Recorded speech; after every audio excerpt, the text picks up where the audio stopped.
One of the points I want to give you today, last time I told you that defining moments are more than dedication. This time I'm going to tell you that defining moments are more than habits. Okay? It's not enough just to say, you know what, I'm just going to create a habit. If I do this thing for 70 days in a row, I'll create a habit and then I'll just roll with it. No. It's more than a habit. It's more than just trying to be disciplined long enough to develop a habit. This is a point. You have to believe that your choices matter. You do. You have to believe that the choice you're making today really, really matters. It matters for you. It matters for your family. It matters for your kids. It matters for your job. It matters in eternity. You have to be like, you know what? This is not just, I want to develop a new habit. No. This is what I do right now in this choice. It matters. It may feel like a small thing, but it's not. It matters. It really matters. And I just don't know how to say that too strongly enough. As so many people make decisions along the way, and then all of a sudden they arrive at a shortcut. And everything they've decided up to this point led them, tempted them, and made this shortcut sound so attractive. And it was really the worst thing they could have ever done, the worst decision they could have ever made. So, we talked about last time, we talked about Daniel, and we talked about the three Hebrew children, really. We talked about Daniel chapter 3 and those Meshach, Shadrach, and Abednego, and the three Hebrew children that are in that story. Well, today we're going to look also at the book of Daniel, but we're going to look at chapter 6. And this is a story about Daniel himself.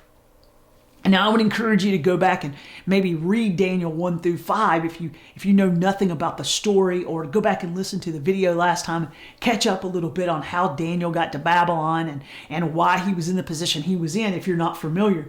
But Daniel is now, by the time we get to chapter 6, Daniel has been elevated. Nebuchadnezzar has died and is off the scene. And now we're at a new king, and his name is Darius.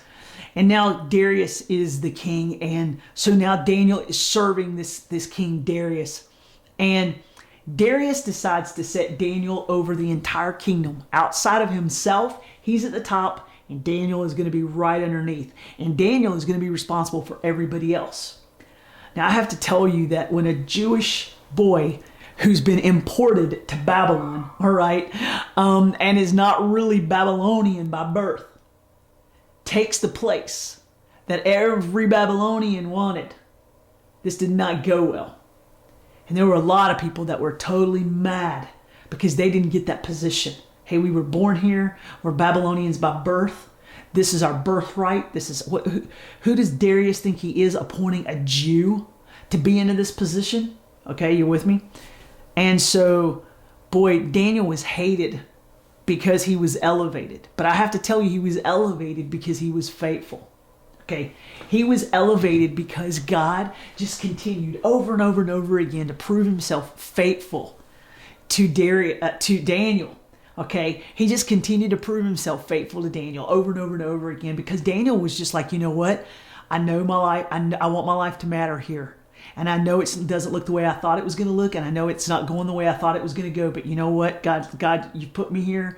You've left me here, and so therefore I want my life to matter while I'm here. And so therefore I'm going to stay faithful. I am not just going to be dedicated, but I know that what I do matters, and so therefore I believe that it matters, and I'm going to make my decisions the way that it matters. And so this was the way Daniel conducted his life, all the way from the very earliest days of his arrival in Babylon, all the way to now this point of Darius, who's this new king. And so Darius has appointed him over everything. And this is what's amazing. There's three characteristics that are given in Daniel chapter 6 about Daniel. Verse 3 says he had an excellent spirit. He had an excellent spirit. And I'm just going to tell you, if you're going to have an excellent spirit, you have to choose to do the right thing a lot, okay? You just have to, over and over again, man, if you're going to have an excellent spirit, you have really got to make some decisions in your own heart and your own life that everything else is going on around me is not going to turn me sour. It is not going to make my life so that I'm nothing but an angry, bitter, mad person. But I'm just going to do what they used to say, I'm going to make the best out of a bad situation. I'm going to thrive here. when other people would just crumble, I just know that if I'll keep my face on God and I'll put my faith in Him and I'll trust Him, I know God can get me through. And He absolutely did. So He's got this excellent spirit. The other thing, He says there was no fault found in Him in verse 4. Now this is an incredible statement to make. When these guys that hated Him so bad sat down as a group and said, look, we got to get rid of him. So let's try to find a way in which he's breaking the Babylonian laws. Let's try to find a way in which he is blowing it. Let's find him. Let's catch him cheating. Let's catch him stealing. Let's catch him taking a shortcut. And as they tried to catch him doing something that would discredit him to Darius, the Bible says they could find no fault in him. And this frustrated him even more. And then verse 4 also says he was just faithful. He was just faithful. It's a word I used last time. It's a word I'll use again because I'm just going to tell you, our defining moments, really the key word that ought to define our lives is faithful. We're just showing up and we're doing right day after day after day. We're giving it all we've got. We're trusting God. We're leaning into His word and leaning into His wisdom. We're following His will. And we're allowing God to steer our lives over and over again, despite all the things that aren't going the way we would like for them to go. And He's just a faithful guy. And that's how He's defined. Excellent spirit, no fault found in Him, and faithful. I'll be honest with you. If somebody could say that about my life at the end of 2021, it would be the greatest thing they could say about me. It really would be.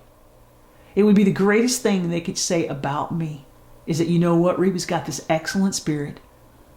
I've looked closely at her life. And it's not that she's perfect, but I can't find an area where she's just screwing it up. And you know what? She's just faithful. Man, I would love for that to be said about my life. It was said about Daniel's life. This was his testimony. This is the character that he had. And this is what people knew of him. And it's just a great question for all of us. As we sit here in January, okay, we got the whole year in front of us.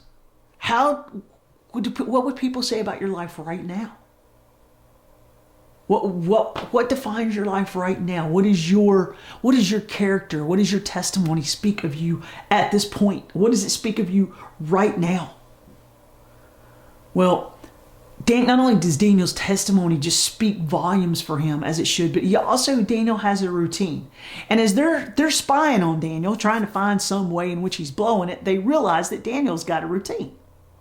So, I don't know what this looked like, but, I can imagine that they've got guys that are watching him all the time, just trying to catch him in something. And so maybe they got a morning shift and an afternoon shift and an evening shift, and everybody's just trying to watch him, and they all get back together and they put their notes together, and somebody says, well, he gets up every morning and he prays. And the guy on the afternoon shift said, it's funny, because every day at lunchtime he prays again. And the guy at the nighttime shift says, that's really funny, because he prays again in the evening. And so suddenly they're like, Daniel prays 3 times a day, morning, noon, and night. And the guy says, he goes to his window, and he just kind of throws his window open and he just prays. You can see him. He's not even trying to hide it. This is just who he is. And they're like, you know what? That's how we'll get him. And I'm sure somebody in the group said, how are we going to get him like that? It's not illegal to pray. It's not illegal for him to do that. We've been watching him for months. He keeps doing the same thing. How is that going to get him in trouble? And the guy was like, well, it's not illegal now, but we got to make it illegal. Because Daniel will continue to do it because it is the habit of his life. It is a choice that he knows is going to matter in the end. It's part of the essentials of his core. It's the thing that steers his life. And he'll keep doing it, even if we make it illegal. Let's find a way. And so, you know what? These guys, they found a way. They go to Darius and like, Darius, we got this great idea. We think we should just have this thing, where everybody they don't serve any other God but you for this time period. And we just think, wouldn't that be awesome? And we're going to, we just love you so much, Darius, and we just want to do this for you just as a tribute, and that'll be awesome. And Darius is like, wow. I do think that's kind of a good idea. I mean, that'd be great. No other gods can be worshipped except for me during this little time period. I think that's awesome, boys.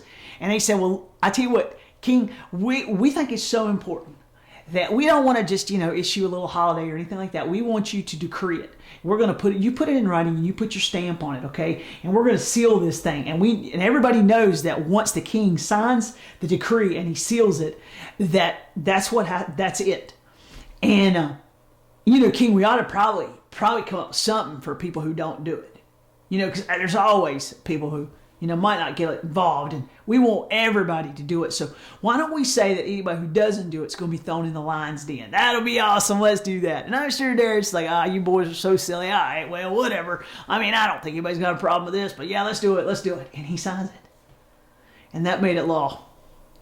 So sure enough, here these guys go. They're waiting. Morning shift, afternoon shift, evening shift. What's Daniel going to do now? And sure enough, Daniel goes to the window and he opens the window, as he has done every day before, and he prays to his God. And they're like, we got him. We got him. We got the testimony of 3 witnesses right here. You saw him in the morning. I saw him at noon. You saw him in the evening. Let's go to Darius. And so they go to Darius and they say, hey, Darius, we got 3 witnesses, and we hate to tell you this, man, but Daniel, the guy that, man, we kind of warned you might not be the best for the position. Well, he's been praying during the decree. And Darius realizes in that moment what's happened. He realizes a trap has been set. He realizes that his ego allowed that trap to be set, and he fell for it because he loves Daniel. But because the law says, these guys hold Darius to the law. And Darius realizes these guys are false, and they've set Daniel up, but there's not a thing he can do about it. And so they go get Daniel, and they're going to throw Daniel in the lion's den. And Darius is so worried about Daniel. He says, Daniel, I'll be praying that your God will rescue you. It's the only thing I know to say. And they throw Daniel in the lion's den, this pit. Okay, what's a lion's den? Well, most people feel like it would have been a pit where these lions were down in the pit. And the people were lowered from the top of a hole that would have been up here. They were lowered down into it, and these lions would have been down here, maybe in a cave-like area. But it was a large area where these lions were, and they starved the lions. And then when they put the bodies in there, the bodies are gobbled up, within no time flat. So they put Daniel down in there, and then they seal it at the top so they can't climb out, just in case the lions don't react fast enough. Nobody can climb out, and so the Bible tells us Darius stays up all night long, worried about Daniel. And the next morning, as the sun comes up, he runs out to where the pit is at and where the hole is at, and he tells them, take off the cover. They remove the cover, and he hollers down, hey, Daniel, are you there, man? And Daniel hollers back, hey, King, live forever, man. King, it's okay. My God closed the mouth of the lions. And I've been fine. I'm down here and I'm good. Send a rope down. Let me get out of here. But I'm good. Don't worry. Darius sends a rope down. He brings Daniel out. And he goes and gets these guys that tried so hard to trap Daniel. And the Bible says he gets them and their families, and he throws them in the lion's den. And before they even hit the ground, the lions rip them to pieces. It's this unbelievable moment, this unbelievable miracle. And man, God just shows up in this incredible way. He shows up in an incredible way because of Daniel's testimony. He shows up in an incredible way to this king. He shows up in an incredible way as the enemies of Daniel are destroyed. Because see, God had a purpose for Daniel in Babylon. He was using Daniel. And Daniel was going to be a key player in writing prophecy that was going to guide Israel in their future. And it still guides us, all right, as we unfold the prophecies that Daniel gave. And so this was an important time, and God had a purpose for Daniel's life. It wasn't wasted life. It was a reason. And so God continued to protect Daniel, and he continued to use Daniel. And here's what I love. In verse 25 of chapter 6, Darius says this, I proclaim that the God of Daniel is the God of all gods. What a great thing. The king himself said, I'll make a new declaration that Daniel's God is the God. And you know, man, if I want anything out of my life in 2021, I want people to see Jesus in my life. I want my life to make declarative statements about who God is and about his greatness and about his grace and about his love and about his salvation and about all of those things. I hope that somehow the way I live my life every single day, that's the testimony that I speak out. But I can tell you right now, if that's what I want to accomplish over here in 2021, then it will be determined not by the habits that I make, but by the choices that I make every single day. And I won't make those choices in just, whatever moments. It doesn't matter moments. I'll make them because I know it matters. Because I believe in my whole heart that the choices I make today matter in big choices for tomorrow. I build endurance in those choices, staying with it, sticking by it, doing what's right, even if I get ridiculed, even if I'm judged, even if I feel a sense of guilt when I fail. I get back up, I dust myself off, and what do? I get going again. Why? Because I'm not willing to take a shortcut that'll end up sacrificing my life. And boy, I hope you get this. I hope this is just important for us, because I'm going to tell you right now, it matters. Your life matters. It speaks. Your testimony matters. What people think of you matters. And it's a sum of all of these choices that you're going to make. So what I want to encourage all of us to do is stay the course. Endure. Because we're all going to have this year, I promise you, there's going to be moments in 2021 where our testimony can reflect who God is and his greatness, or it can reflect something completely different.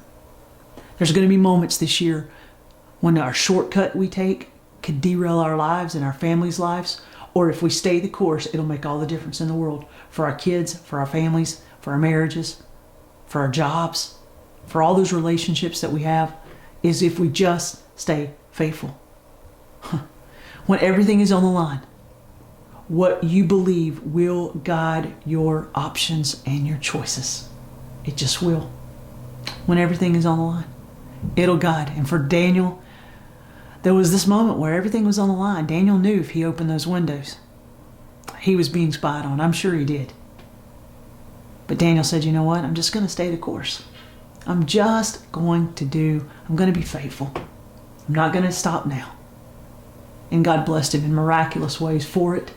And God used his life in powerful ways to declare openly that there is no greater than the God of Daniel. So I hope that is the declaration people make about your life this year. I hope it's the declaration they make about mine. And I know this, I don't know what moments will come in February, March, April, May, June, and so forth. But I do know this. I do know that today, January, I just got to make right choices today. No shortcuts. I just need to stay focused. I need to stay with the stuff. And if I'll continue to do that, I'll be in the right place in February and in March and in April and in May, so forth. So stay the stuff. Endure the difficulties. Make the right choice today, and it'll lead to more right choices tomorrow.